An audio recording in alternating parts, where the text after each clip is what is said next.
This is Diana Sullivan in Austin, Texas. I think you're going to love knitting this new pattern. This is a sock made on any 4.5 millimeter knitting machine. You don't need a ribber.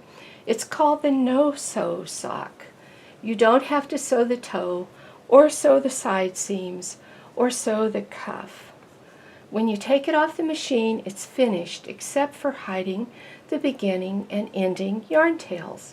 You can make a short sock or you can make a longer sock. This pattern has 12 sizes from babies to big guys. There are 5 kids sizes, 3 women's sizes, and 4 men's sizes.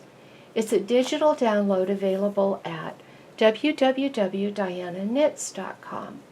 Make this with a quality group 2 hand knitting sock yarn. I like solid and variegated colorways for this project. Self-striping yarns are difficult to match. I'm making this child sock for a 6-inch foot, measured from heel to toe, and the finished sock measures 5 5/8 inches, just a little smaller than the person's foot, so it stretches comfortably over the foot and it doesn't bunch up. If you want to measure foot length on the finished sock, fold it this way and measure from here to here. This measures exactly 5 5/8 inches. This video teaches sew as you go knitting, even on the cuff. Let's get started. If you just have small amounts of the yarn, the children's sizes really don't take much, so this is a great scrap user, and you could always put a different colored heel and toe or a different colored cuff.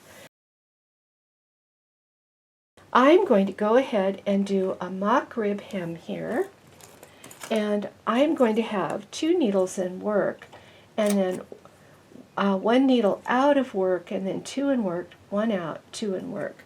And for this child size, I have 22 stitches.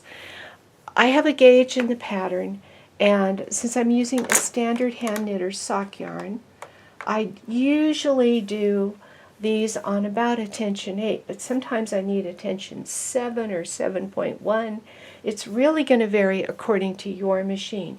I will start by casting on with waste yarn and knitting a few rows. Be right back when that's done. I've knitted a few rows with some gray scrap yarn, and I'm going to put a row of this bright green ravel cord in. I want a good strong contrast because when I pick up my hem, it'll be so much easier to do if the yarn is really easy to see. So I'm putting my ravel cord on, and I like to hang a clothespin on each end. That does help the end stitches to knit off. I didn't catch this very well. There we go. I have a beautiful dappley pink rose lavender sock yarn, and I'm going to do 14 rows with that yarn.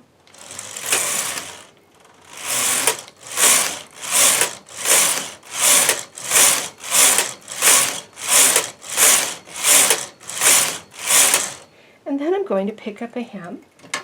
For that, I'm going to take all my hardware off. You can see my row of green ravel cord, and then you can see my pink and rose stitches nestled in between the green ravel cord loops.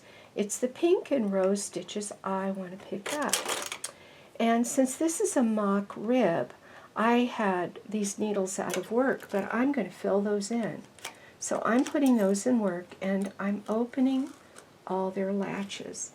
And then I am going to get the first loop off of this and fill in an empty needle.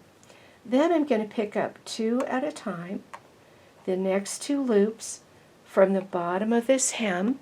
I'm going to skip 1 stitch on the main bed and fill in the right stitch in a pair of 2 needles that have stitches plus the empty needle. And then I skip this needle, grab these 2 loops, and I fill in 1 with a stitch and 1 with an empty. And then I'm going to keep doing that right across, and not very many times because this is a little small sock. And I'm trying to be as close as I can be with my camera, with it still being able to focus. It's partly why I did a small size this time. I end up with skipping a stitch. And there's my picked up hem. I like to remove the waist yarn right away because I'm going to be working with these hem stitches later. I just pull the ravel cord to one side and the waist yarn falls right off. I like to use 2 claw weights on this little bit of knitting because pretty soon I'll be short rowing and the claw weights will be good for that.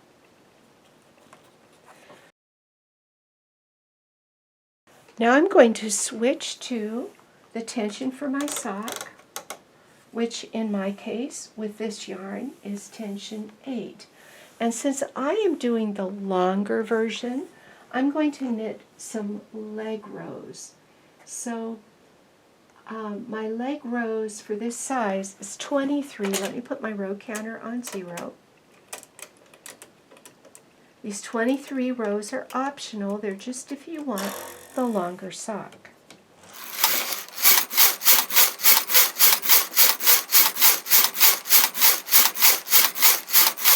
Now after I've done the leg rows, I'm going to do the ankle rows. And for my ankle, I want to do 9 more rows. If you're not doing the longer sock, you just do the 9 rows. But if you're doing the longer sock, the 23 and the 9.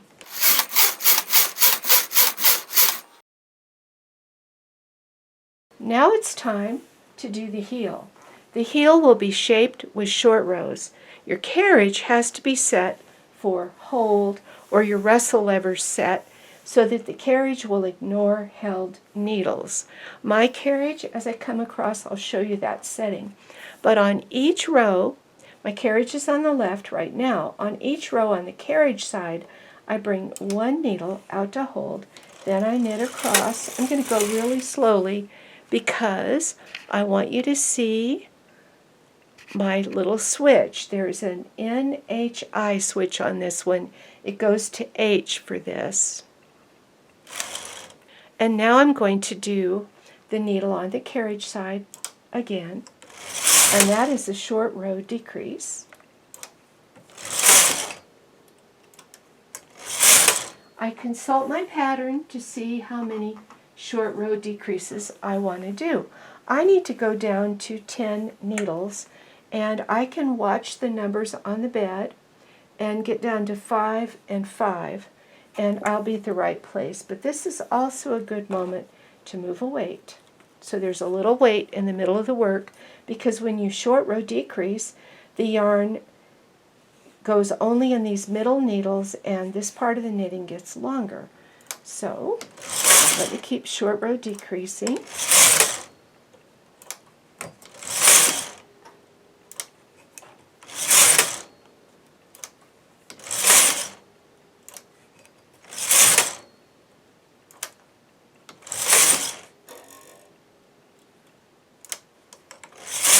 Now I have done my short row decreasing. I'm going to increase back out so that all the needles are in work again. On the carriage side, I go under the first needle and push that needle halfway back. Now the machine will knit that needle. If I didn't do it this way, it might make a hole. There are several ways to do it and avoid a hole, but I like this way just fine. And then I do it on this side. I'm increasing 1 stitch per row for just a few rows. I am making the back and bottom of the foot first.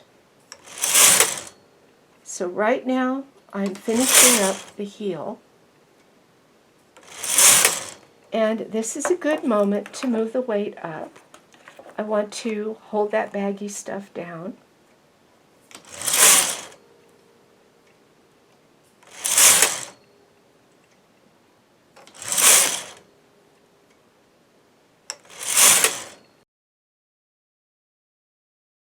With the heel done, the next job is to get the bottom of the foot. And for my bottom of my foot, it's 28 rows.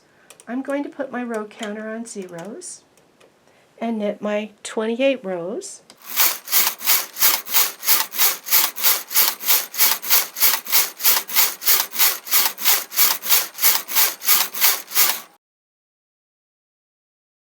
Now I'm going to take my claw weight and put it in the middle, and I'm going to do the toe just like I did the heel, exactly the same way. It goes really fast. It's very easy.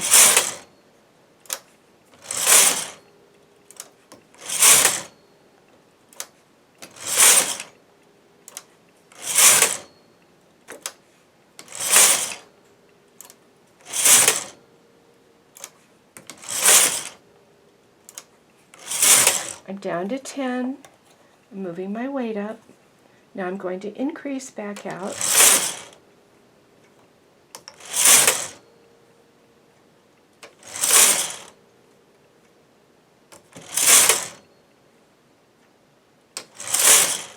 This in-between position is called upper working position. And what you want to do is push the needle back just to where the open latch is right by the gate pegs, right by the stitch.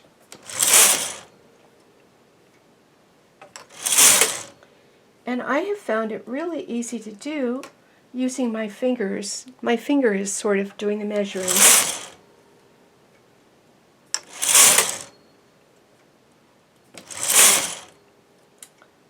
And that concludes the toe.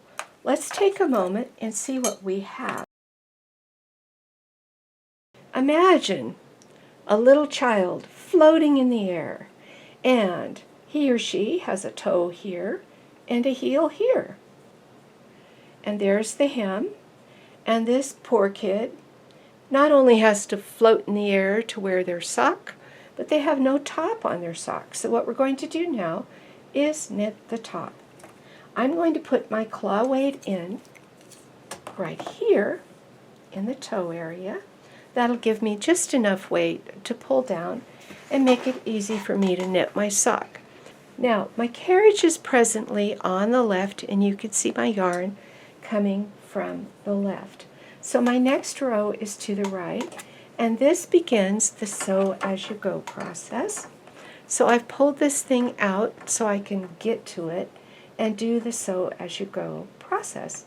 Now, the first row is different, and the reason that it's different is that right here we have the short row shaping for the toe.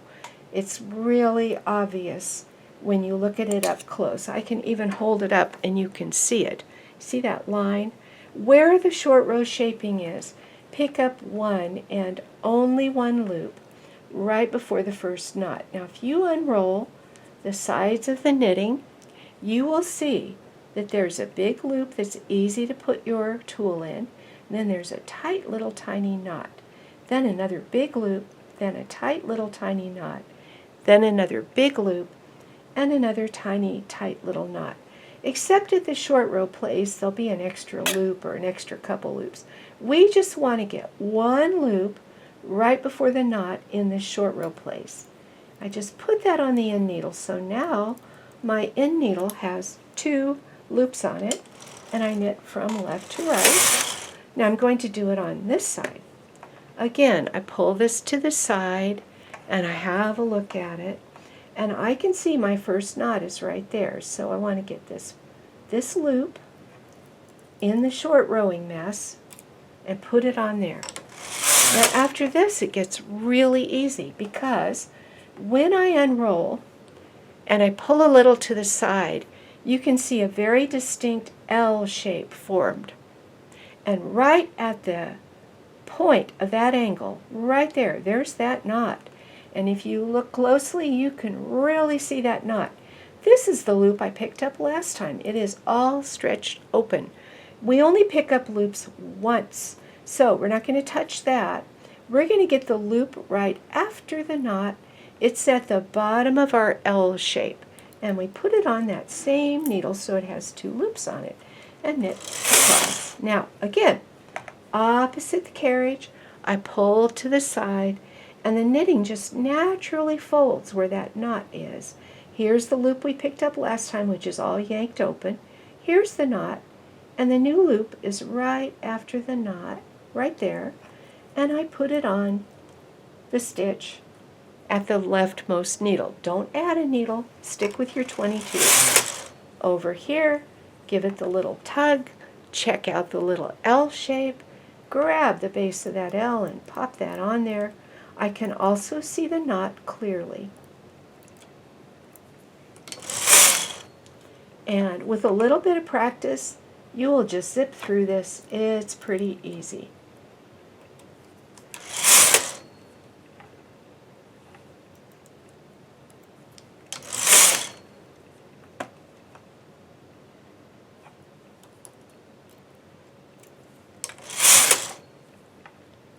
So I think I've showed it to you quite a few times. And what I plan to do to keep the video from being hopelessly long, because your time is valuable, is get this done off camera, and then we'll get to the short row area where the heel is, and I'll show you what to pick up down there. So I'll be back when I get to the heel. Hello friends, here I am at the heel. See it? And you can see it on the inside too. The heel stitches they look different than the rest. I just want to make sure I don't accidentally pick up too much along the side here. Now my carriage is on the left, there's my yarn tail, and I'm going to pick up just one loop before the first knot. And it's a little ways over to that first knot after the short row. So I get that loop and I knit across. Now I have the same issue on the other side. I need to unroll this edge, find my first knot. My first really tight knot is there. And is there a knot there? No, only there. So I get the loop right before the first knot, and yes, I've got 2 strands on my tool. I only want to get 1 strand. It's always 1 strand. Don't worry, that's enough to hold your sock together just fine. And I put that on that leftmost needle. There's no difference between the heel and the toe in this respect. Now after this, I can keep on knitting and doing my sew as you go. And just the way I've been doing it, I just unroll and pull a little to the side. And sure enough, I see that little angle, and I get that 1 strand and put it on the end needle and then knit across. Now since I'm making the little longer leg, I have a little farther to knit before I get up to the hem, and this gets different up at the hem. So I'm going to do this off camera. I'll be right back on camera and show you what to do when we get up to the hem. I'm really close to the hem. I think after I knit this row, I won't be able to pick anything up over here without getting involved in the hem. Let's look. Yeah, I've already picked that up. And the next one to pick up is after this doubled up spot. So here's what I need to do. Something weird. I need to pick out every 3rd needle.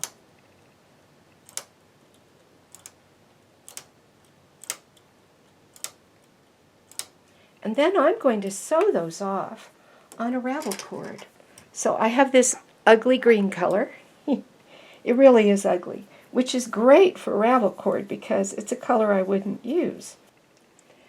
I have threaded my needle with some of that green ravel cord. There's no green in my yarn, so I'll be able to see this stuff. And what I do is I lift up a needle that I pulled out, put the needle right in that stitch, and then I tilt the needle this way. That keeps it out of the gate pegs, because I don't like getting tangled in gate pegs, do you? And I'm just going to sew off each of these stitches that are on the extended needles.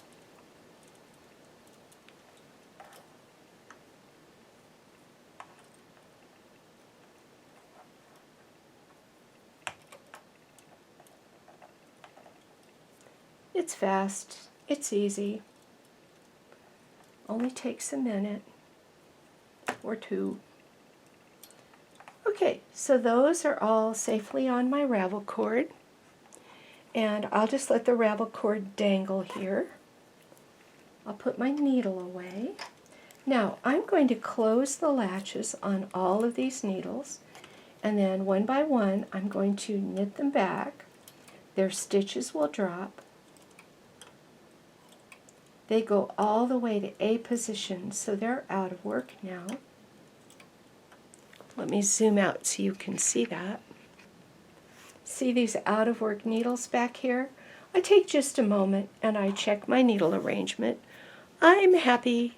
Now I'm going to tighten my tension down to my hem tension because I'm making the hem for the front of the sock now. And it's going to be another 14-row hem.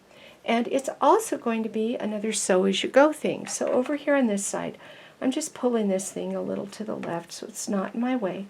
And I'm looking at this hem, this doubled up hem, and I'm getting the bottom layer, the layer away from me, and I'm unrolling that, and I'm finding the first stitch before the first knot of the hem. There's a knot there, and you see it's still making that L shape. That's the thing to pick up. I put that on that rightmost needle, and I knit to the right. Now on the left, I'll just move this a little out of my way, and I'll unroll my hem, and I find my first loop before my first knot after the beginning of the hem, and I put that on the leftmost needle. So I'm going to do that using the bottom layer of the hem again and again until I run out of bottom layer on that hem. Once you get a hold of that bottom layer, it's pretty easy to find that loop because it behaves just like any other side loop. It makes that little angle when I pull on it. Plus I can see the knot. This is a hard one to film because it's a standard gauge machine, the needles are small, the yarn's thin, which is what you need for a comfortable sock. But it's all small. But I promise you, when you're actually working at your machine, you'll be able to see these. Might take a little practice, but boy, you'll spot those loops quickly after just a little practice. Now, it gets hard because I have used up the loops on the bottom of the hem, at least almost. I guess I can get one more if I fiddle and I unroll and I pick that out. So I can get one more on that side. I don't even know if I can get one more on this side. Let me see. Fiddle and unroll, and you know, it's difficult, isn't it? But I have a super cool trick that we can do so that the rest are easy to get. We're going to take the weight off this sock, and we're going to turn this sock inside out. Pulling my little sock inside out. Oh, it's so pretty. I wish you could feel the yarn in person. This is a really good quality sock yarn. Little sock. Now, I need to get the next loop on this side. Well, guess what? Now I can just find the other side of the hem like I did before, and I can just pull it, and I can find that loop, and I can hang it on there and knit across. So on this side, I'm grabbing the bottom layer of that hem and getting that next loop. Oop, I got 2 loops. I only want the one on top. Put that on.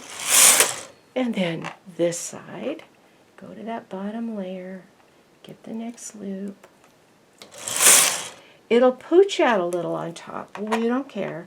We are going to ignore any poochiness. This is not my next loop. You see how pulled open that is? I already used that one. This right here where it folds as I pull out, that's my next loop over there. There's not much left. Let's see if there's another. Pulling and unrolling. There's one more on this side. Putting that up. Then over here, is there anything more? Nope. You see this end? This end of yarn is where I started. There's nothing over there. Over here, nothing over here. So I've knitted the whole sock, but I need to pick up this hem I just created. Remember I promised there was no sewing? You could sew this hem, but I got a way to do it with no sewing. So what I do is I'm going to use this green yarn, this green ravel cord, to help me find the stitch to pick up. And if I get both ends of this ravel cord, like, you know, the stitches get small and they hide. But if I get both ends and I give it a tug, this stitch gets big. And then I reach over here and put it on the first empty needle. And then I'll take the ravel cord out of that. Now, here's the next one. I'll use my tool so I can grab the two ends of the ravel cord and pull a little, make the stitch big, and put it on the next empty loop. And then pull that out. Then I'm going to get the next little one, put that in my fingers, pull it up a bit, put my tool in it, got it, put it on the next empty.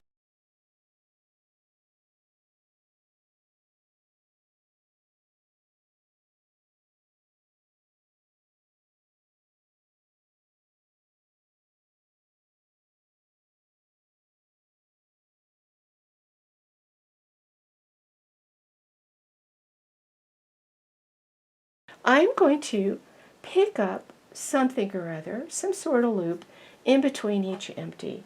And I'll go ahead and just do that. Doesn't have to be perfect, but pick up one anyway, in between each, and just put it somewhere on one of these needles, there. So, like, here's one, we'll put that there. Just a horizontal something or other, and plop it on a needle, right on across. Why? Well, it supports the hem a little better. And now I'm going to cast off. You can use any cast off you want. I tried a bunch of them, and I decided that no matter what you do, you get a little bit of a ridge there, unless you want to do a graft, which we're not doing a graft. We want to get these socks done. You get a little ridge, but this ridge won't bother anybody because it's not inside the shoe. This is up at the front of the ankle. I do a really loose row, really loose, knit across slowly, flip my yarn. I went all the way for that loose row from tension 5 to tension 10. And I'm going to bind off. This is my good old loop through a loop bind off. I like it because it looks good. I like it because it's quick. Why, that just pretty much, it's easy too. That pretty much checks all my boxes. But you can use whatever bind off you prefer.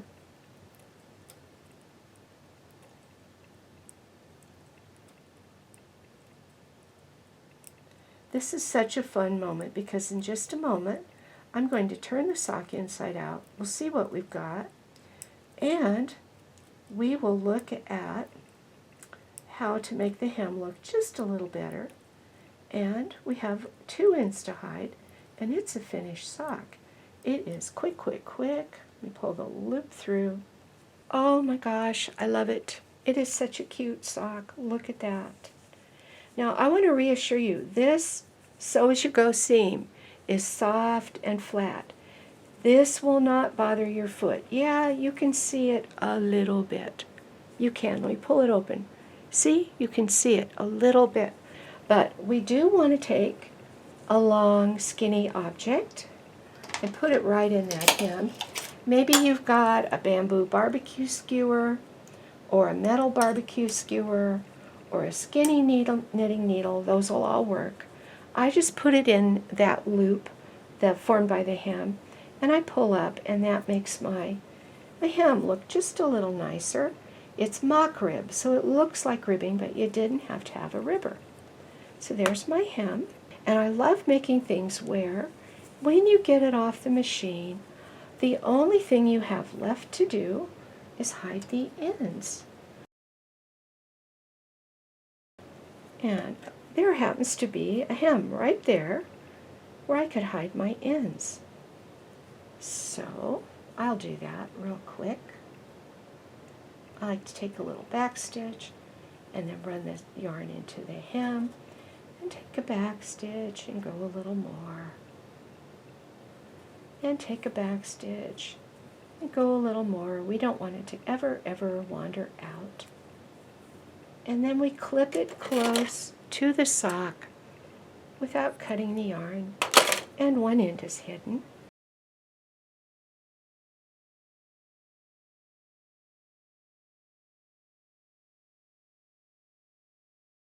Hope you really enjoy this pattern. If you enjoy this content, help me get machine knitting to more knitters, and help me let you know about all the different little things that I'm putting up on YouTube. A lot of them are great little projects, a lot of them are great little techniques.